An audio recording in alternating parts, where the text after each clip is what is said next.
Assalamualaikum warahmatullahi wabarakatuh teman-teman semuanya. Alhamdulillah, pada kesempatan kali ini kita akan belajar mengenai bab elektrokimia.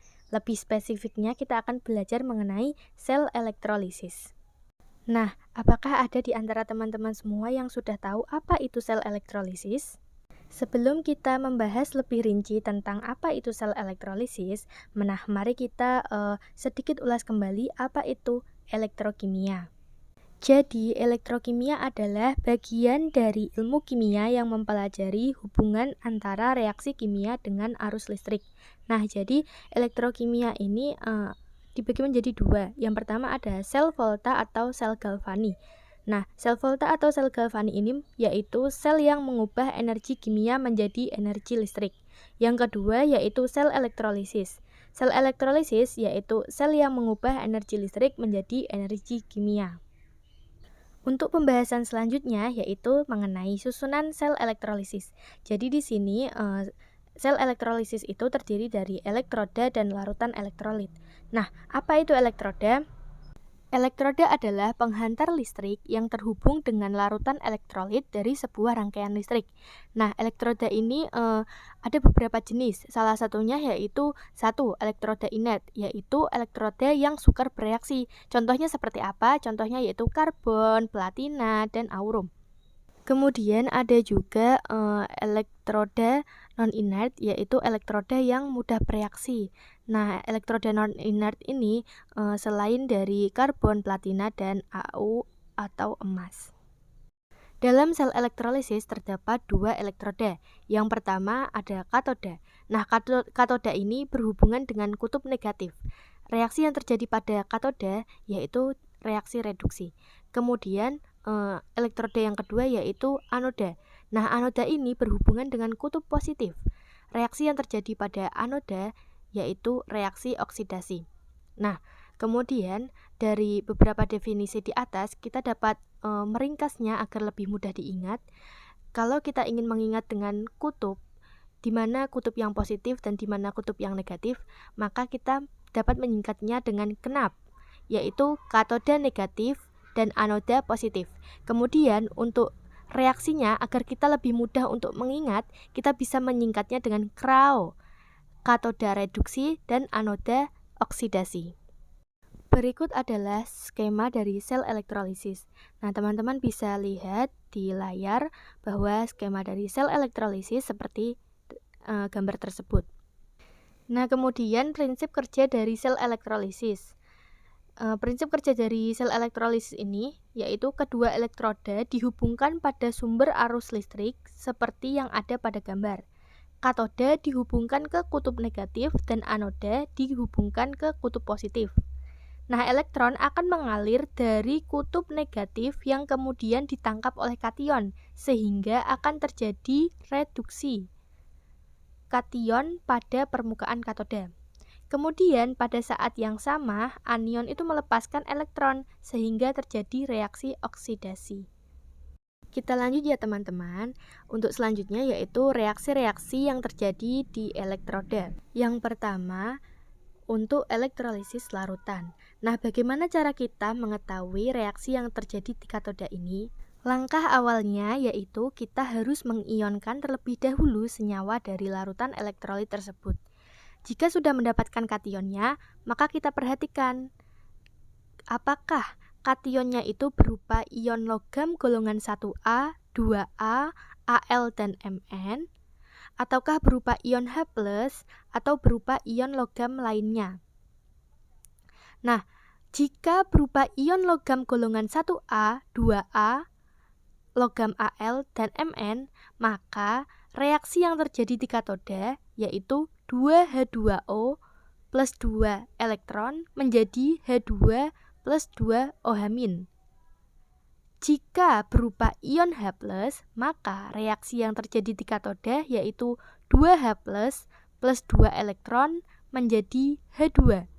Jika berupa ion logam lain selain tadi, maka reaksi yang terjadi di katoda dapat dituliskan L pangkat N plus Ne atau jumlah elektronnya menjadi L atau atau logamnya. Untuk N+ tadi menunjukkan muatan dari logam tersebut ya teman-teman semua. Kemudian untuk reaksi yang terjadi di anoda, kita perhatikan terlebih dahulu apakah elektrodanya itu inert atau tidak inert. Jika elektrodanya itu inert, maka langkah selanjutnya kita perhatikan anionnya.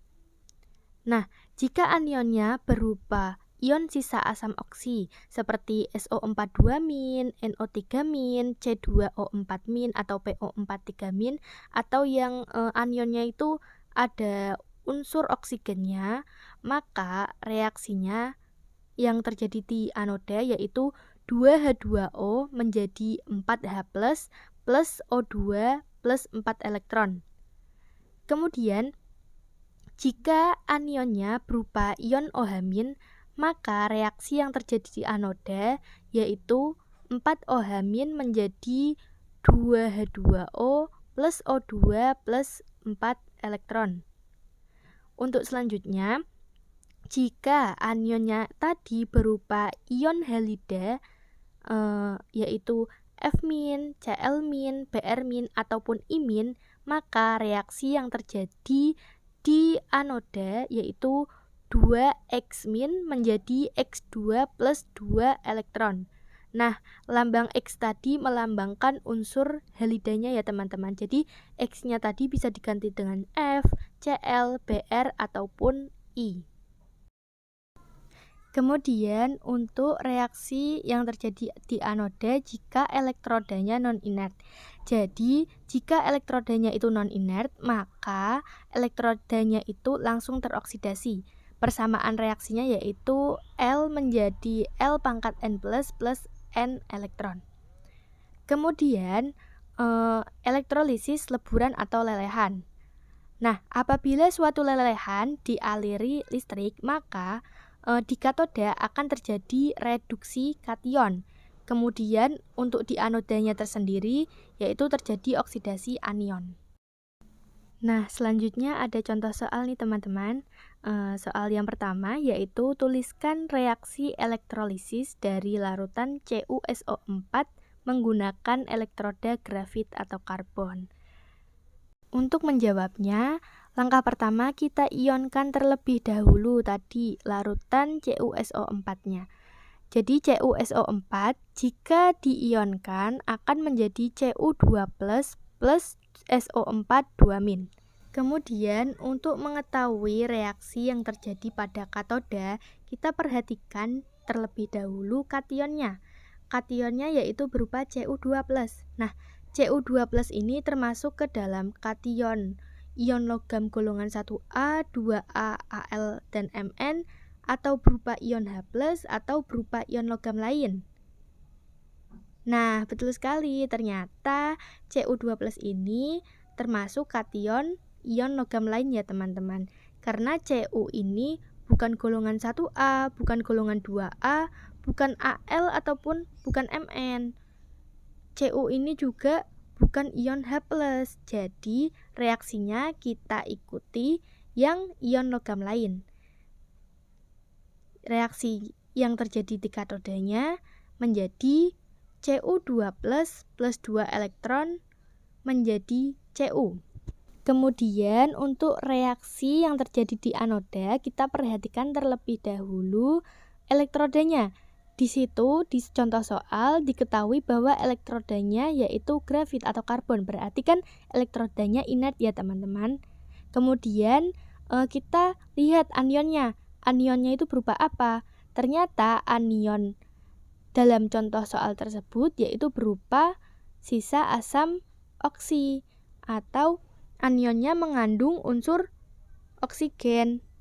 Jadi reaksi yang terjadi di katodanya yaitu 2H2O menjadi 4H+ plus O2 plus 4 elektron. Kemudian untuk mendapatkan reaksi totalnya tadi ada yang bisa dicoret ya teman-teman. Untuk elektronnya tadi yang reaksi bagian katoda tadi kan 2 elektron. Nah, kemudian yang reaksi di bagian anoda itu ada 4 elektron.